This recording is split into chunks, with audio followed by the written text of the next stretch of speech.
Love him or loathe him, all I can say is he projects authority.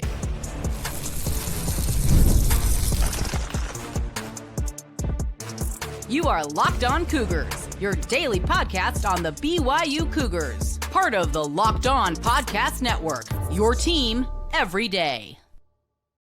What's up, everybody? Welcome into Locked On Cougars, your daily podcast focused on the BYU Cougars. I'm Jake Hatch, executive producer of the KSL Sports Zone and 13-year credentialed media member at BYU, if I can get my own name right. But nonetheless, I am your resident BYU expert and insider. And as always, thank you for making Locked On Cougars your first listen of the day. And once again, thank you to all of you who are everydayers with us right here on the Locked On Podcast Network. Coming up on today's show, we're going to recap what we learned from Brian Santiago, his image and what he projects for BYU, one of strength and obviously steady hands at the controls of BYU athletics. He also has a message that we'll talk about coming up a little bit later on to the naysayers, the haters, as it were, for BYU and his hire. He'll explain exactly why he hopes that he will be able to change that narrative. And then we'll finish up today's show talking a little bit about Jagger and the impression he is making out at the NBA Combine. All right, so right out of the chute today, I was in attendance at the introductory press conference for Brian Santiago yesterday, and I came away, quite honestly, pretty impressed. Now, the biggest thing is that he is a stalwart. He has been at BYU for nearly 3 decades. He has worked through a myriad of different, as he mentioned, presidents of the university, 4 in fact. He has worked alongside a guy like Tom Homo for the past 20 years. He has worked in a myriad of different positions since coming on to BYU campus as a assistant, not as an assistant coach. He was actually the director of operations for BYU basketball under Steve Cleveland back in 1997. He has spent a lot of time in Provo, and he knows essentially everything there is to know about BYU athletics, the inner workings, and more importantly, what he hopes to accomplish now as he has the reins of the BYU athletic department. I was most curious to see how he would project, because if you've been paying attention to social media at any level, you have seen that there is a bit of a firestorm, as we mentioned on yesterday's podcast. There's 2 sides. They're both dug in with their opinions and notions about who Brian Santiago is, what he's going to do for BYU. And as I mentioned yesterday, I would hope that we can all give him at least some runway to see what he's capable of, see if he proves himself. Sink or swim. And that's, I think, what he understands is it's all on him now. He is not a guy who's just the lieutenant. He is not the wingman or the right-hand man, as Tom Homo alluded to him. But I think he understands what he's getting into, and he's getting into it right away because, as he said yesterday, he's already started the job. This is day one. Tom's been telling me he's ready to hand the baton and hand me the keys and wants to move forward. And I want our athletic department to know, like every single person in the athletic department, that we're moving forward in a consistent way to what we've been doing. There's not going to be a lot of change, but it's super important for everybody to know that we're united. We have incredible positive momentum right now in the athletic department, maybe the best we've ever had, and we need to get ready. Like nobody's going to be picking us last, picking us at the bottom of the Big 12. We got to be ready for what's coming, and the intensity is going to pick up, and people are going to be gunning for us now. We're not going to catch anybody off guard. So, not only in the athletic department, but our teams, our coaches, our student athletes, they're ready, and we're ready. We're ready for the challenge. So this is day one. And we're excited about it. I mean, we're going to meet each day with enthusiasm. I mean, there's so much to be excited about. We're going to look at things really positively and do this together. So, no rest for the weary. Brian Santiago, yesterday was day one from him. Tom Homo's like, hey, when I wipe my hands of it, it's all yours, buddy. And I can understand why Tom's ready to hang it up. He's ready to step aside. He said during his retirement press conference in February that he would hold on as long as BYU needed him to. His contract did not run out until August. And I would actually fully expect that Tom sticks around in a transitionary period here to help Brian Santiago really kind of get things established. And then, once August hits for sure, Tom is off into retirement, doing whatever he wants to do, because Tom's been beholden to BYU athletics for the better part of 2 decades, if not longer than that, and he deserves a chance to kind of go out and live his life. But that leaves Brian Santiago in a spot where he has got to show up, and he's got to be able to do everything that BYU expects him to do. And as he volunteered yesterday, and it was a question that I brought up on yesterday's very podcast, what is the role as a guy who has got a basketball background? Does he understand how important and how critical it is to support the BYU football program? Well, he had a ready answer for that too. And let's make no mistake about it, Kalani Sitake in the football program. Some people aren't aware. They see me as a basketball guy. Some people are not aware. Tom and I have been in the trenches with Kalani since we hired him. We hired him together. We met together in one of the great experiences that I've had in my time in college athletics was that interview with Kalani Sitake, and then subsequently with Kevin Young last year. But that interview with Kalani Sitake, we've been in the trenches with him. Football drives the ship. There's nothing more important at BYU than our football program. We have an exceptional head coach. This is an exceptional, not only football coach, this is an exceptional human being, an exceptional leader, and the staff that he's put around him, exceptional. That's driving the ship. And so, day one, I think the first thing on my calendar this afternoon is a very important meeting in the student-athlete building with our football staff and coach. I sincerely hope that Brian Santiago backs up those words. Apparently, he was going to meet with Kalani Sitake and the BYU staff yesterday, and I'm glad to hear that.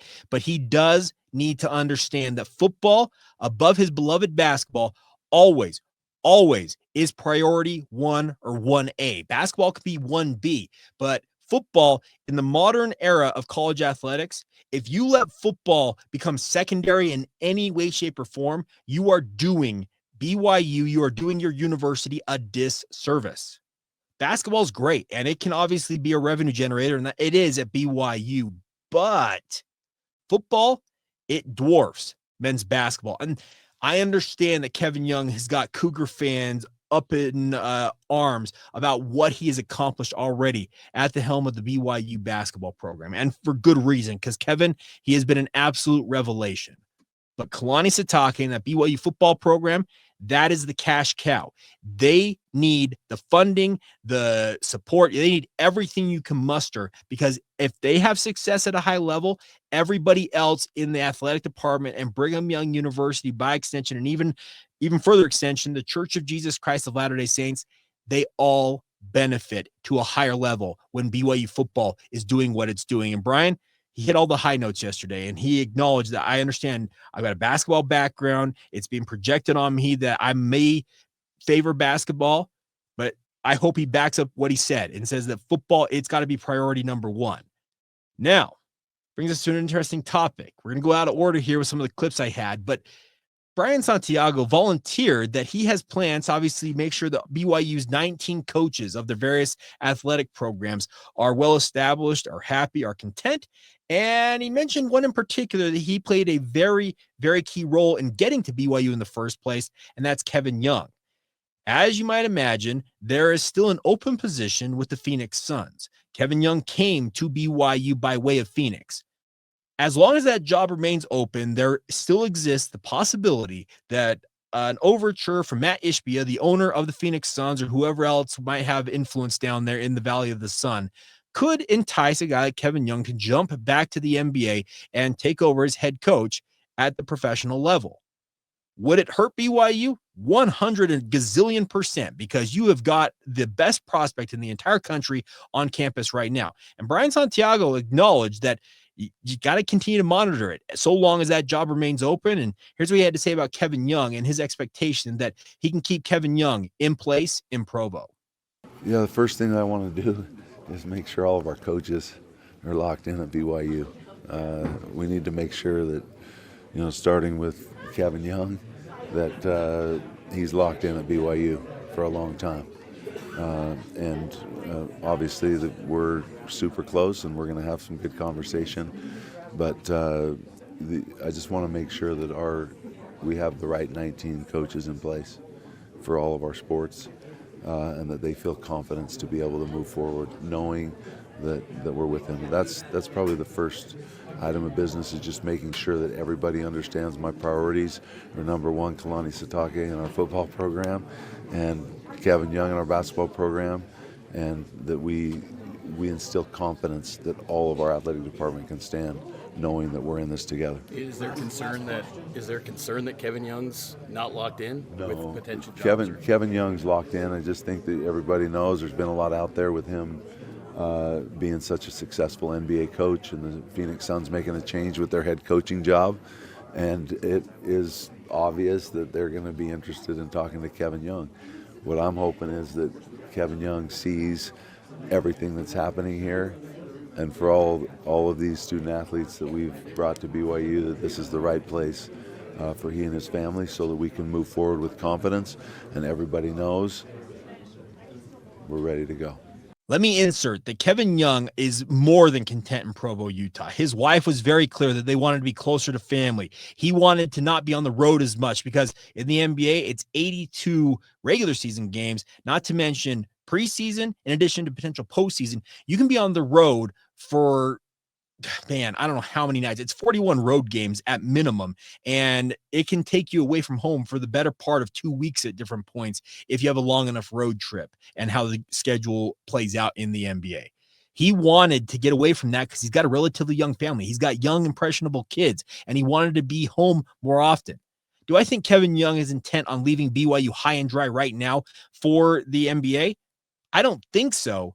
But once again, so long as that job remains open in Phoenix, you cannot discount that there might be a number money-wise that could be like,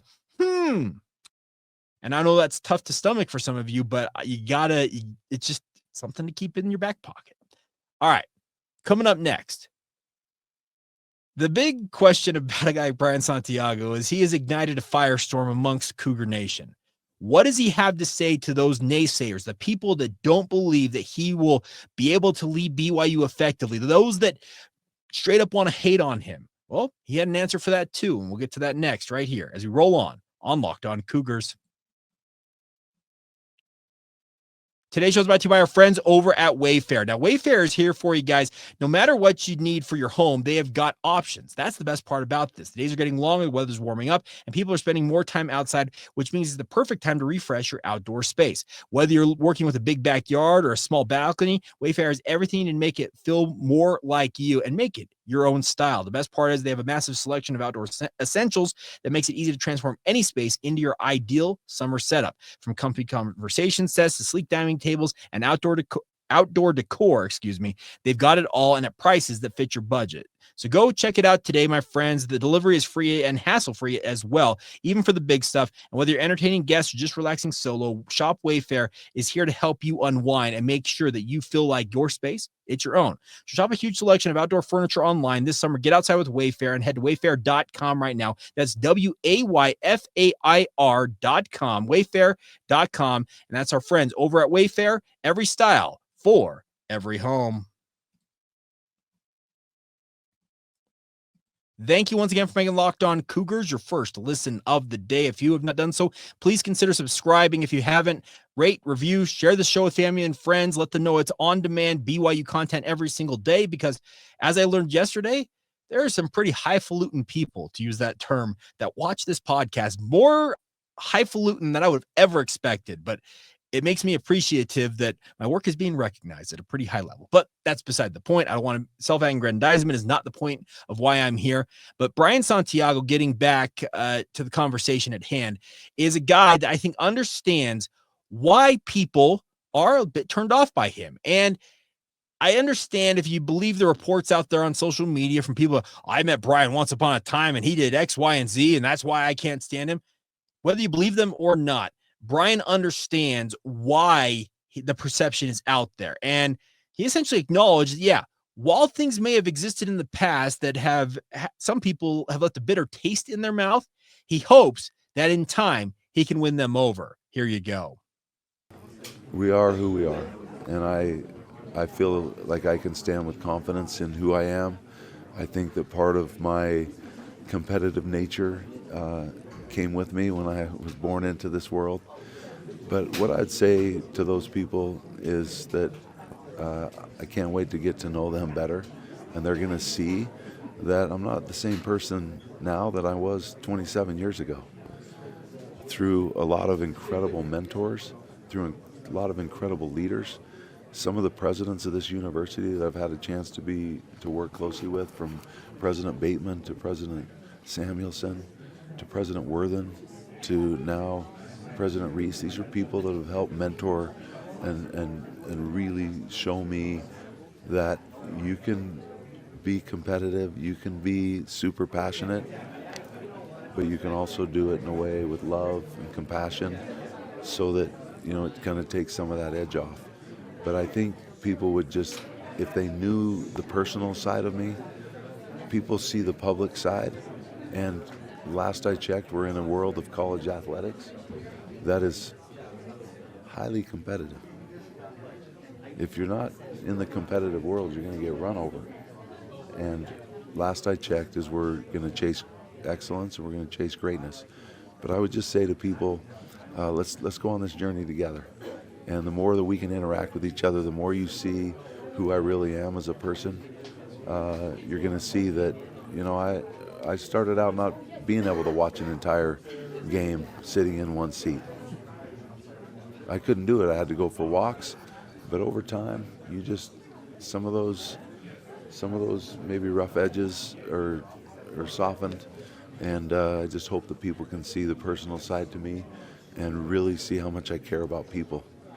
I think our coaches and our student athletes would tell you that they get to see that side of me, and they know how all in I am for them in their lives, not just for sport. I can appreciate the way he addressed that, because as he mentioned, yeah, I have had rough edges in the past and very well may still have some of those rough edges. But I also mentioned it on yesterday's podcast. This is a high exposure position. And obviously being the deputy AD, he was in a pretty high exposure position previously. But this one's a whole nother level when it comes to the amount of people that you'll interact with.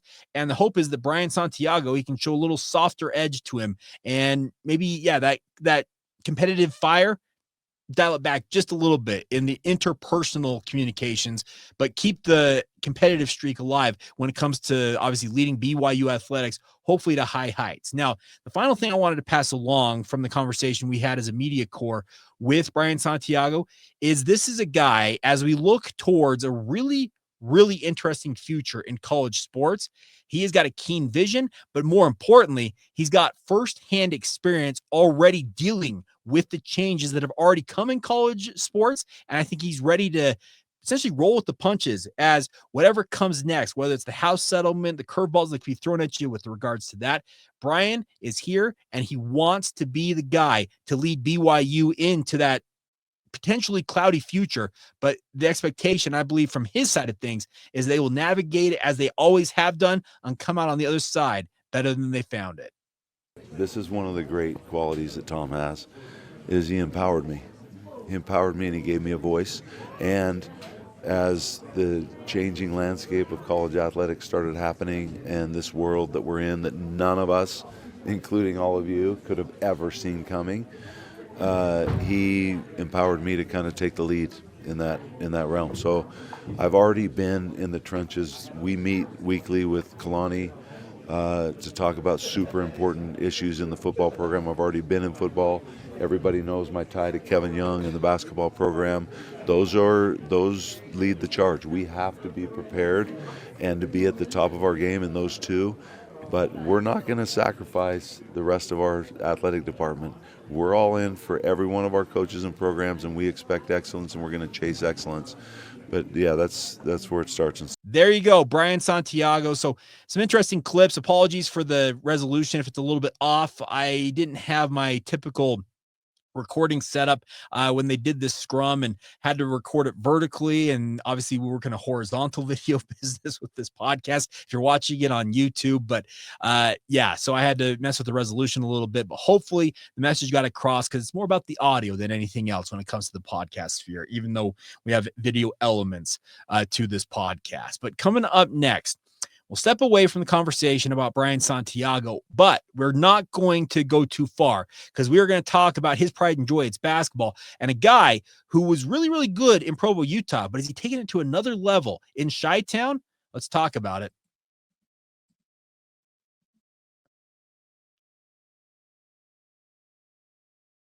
Thank you once again for making Locked On Cougars your first listen of the day. If you have not done so already, please make sure you join the Locked On Cougars Insider Group. Get the inside scoop on all things recruiting, BYU football, BYU basketball, anything and everything that I'm hearing. The first people to hear about it are the people in the Insider Group. The best part is it comes to your phone in the form of a text message. It does not get much more direct than that. It comes right to your phone, and it's just $5 a month to be a part of the group. And the best part is you get a 14-day free trial, 2 full weeks, half a month, to see if it's the right option for you guys. Click the link in the show notes below and join us today on the Locked On Cougars Insider Group. All right, before we go on today's show, let's talk about the NBA Combine. Now, Jagger is out in Chicago participating in this, and from all accounts, and I'm not there in Chicago, but from all accounts that I have seen/heard, he has made a fairly positive impression of his skills. The 2 biggest question marks for him going in to the combine were 1, shooting. Number 2, defense. Now, the shooting question, I think, has been answered pretty well because in 3-point drills at the combine, he went 14 of 30 in off the dribble shots, 17 of 25 on spot up shots, 14 of 25 in the 3-point star drill, and then 17 of 28 in the 3-point side drill, and also was 80% from the free throw line. Those are incredible numbers. Those are major, major upticks from his play at BYU when he shot, 29% last year from 3 for the Cougars. The biggest drill in those different 3-point drills for me is the star drill. Now, it's not that you're a star player. It's a drill where you are being run ragged as you're asked to shoot shots at different points on the court, and you're literally running in a star pattern. It's not running from station to station along the arc like they do in the 3-point contest on All-Star Weekend. No, you go from the corner to the, I think, top of the key. Then you draw. It is meant to wear you out, run you ragged, and see if you can fight through that. Jagger has shown that. And so, number 1, he has answered the question about his shooting. Now, I understand that this is drills. It doesn't have a guy in his face. It's not a game-time situation. It's not pressure. There's so many different factors that go into all of that, but he has made a positive impression with his shot. The other one he needs to show strides in is his defensive capability, especially being able to take on more stout players, guys who have got more developed bodies. They're stronger than him. Can he defend them effectively and use his length? That will be, I think, the next question that he has to answer. But everything else that Jagger has flashed in Chicago screams to me that, yeah, this kid's a lottery pick. He's always been a lottery pick. And even though yours truly and others doubted at points this season, he has proven that he is absolutely everything that an NBA team covets in a high-usage ball-handling guard that can be a really nice link-up player at minimum as a rookie. Does that mean that he's going to go in the top 10? TBD, because it obviously goes about need and about fit in different programs. The programs, I should say, franchises. We're talking about the NBA now. But there's also the element that he has a goal to be as good as he possibly can be. And I think that his burning desire, the fire in the belly, as it were, to be the best he can be, I think that's going to shine through in these interviews, because more than anything else, outside of, like I said, the shooting drills and the defensive drills, they'll go through some more team-like environment stuff in the next couple of days, which he should be able to show that defensive prowess, hopefully. The biggest thing you can do at the combine is go and meet with teams, with executives, coaches, scouts, and make positive impressions on them. This is the job interview of all job interviews. You go through every drill. You're poked and prodded quite literally to make sure your medical history checks out. You're being put through psychoanalysis at points by different teams. They want to know everything there is to know about you. They essentially, as a franchise, they want to know you better than you know yourself. And what I know of Jagger and the reports out of Chicago are that he has made a very positive impression already in the meetings he's had with NBA teams. Those will continue through this weekend because the combine doesn't wrap up until the 18th. But I think that he is a kid that, given the opportunity to go out and show what he's capable of, he is going to pass with flying colors. The character test, the personality. He's a fun-loving, gregarious individual. You can tell that he's got, outside of being that fun-loving player, he's got a burning passion for the game of basketball. It's kind of Brian Santiago said earlier on today's podcast, some of my passion, some of my desire was born into me when I came into this world. I think it's the same way with Jagger Demon. And I love that fact about him. I love the fact that I had a pretty bad take right before the NCAA tournament that I got roundly roasted for. And you know what I love about guys who love to make me eat crow? They make me eat crow in major doses. And that's what Jagger Demon did. He showed out on the national stage when it came to the NCAA tournament and put together probably his finest trio of performances, I think, consistently against top-tier competition of the entire season. He had every game or so, or 2 or 3 games, a really fine performance, but the NCAA tournament, it was every single time BYU took the court in that March Madness run they made to the Sweet 16, Jagger Demon did his part. Was he the superstar? No, that was more Richie Saunders. That was other players. But what Jagger Demon flashed is an ability to really, at times, when needed and called upon, to lead this BYU team, even though he was one of the really, really young players on a fairly veteran roster. That's what you like to see. And that's what he's going to have to prove, obviously, as he makes the jump to the NBA. Sarah Todd from the Deseret News did a really good piece. She caught up with him, and he says he plans on moving back to Utah to live next to Travis Hansen when his playing days are over. That's cool. That means the impression that, hey, BYU had on him, his time in Utah, everything about his decision to attend Brigham Young University, it paid off. And that's a really, really cool sign for what I think Kevin Young can mean for this BYU basketball program. But more importantly, I think it shows that Jagger Demon, the bet he took on coming to BYU and all Kevin Young could really sell was a vision and a hope of what he wanted to. Well, now he's got proof in concept. That's the more important thing. Obviously, next year, AJ DeBonsa, he is going to be more of that proof in concept, even to a higher level, because he can't fall any further, it feels like, than the 5th pick at the very, very worst. He's going to be, if everything goes according to what I expect and what I hear, he will be the number 1 pick next year. And for good reason, because he has got unbelievable God-given talent. And that is really cool that it's going to be in Provo, Utah for all of us in Cougar Nation to watch up close and personal. But the bigger point is right now, Kevin Young has got guys who have come through this program or will come through this program that are going to build that NBA pipeline. Now, can they seize it and obviously go out and show that BYU players, they're different. They're like a different breed. They're a different cut. They're a cut above, to use a myriad of different examples there. That's the next step. But it's really cool to see Jagger Demon shining on a big stage. And just like he did in the NCAA tournament, when the stakes raise higher and higher, he's ready to match them. And that's something I think the NBA can take to heart, that this kid, he is ready to rock and roll and be a difference maker. All right, that is going to do it for today's edition of the podcast. As always, thank you for all of your support. Really do appreciate all you guys do. Please continue to subscribe, rate, review, share the show with your family and friends. Let everybody know that you know about this podcast, or, keep it to yourself and use it as your secret way to be the smartest Cougar fan that you know. But as always, regardless of how you consume it, thank you for your support of Locked On Cougars. Thank you for making your first listen of the day. And until tomorrow, thank you for being an everyday right here on the Locked On Cougars podcast.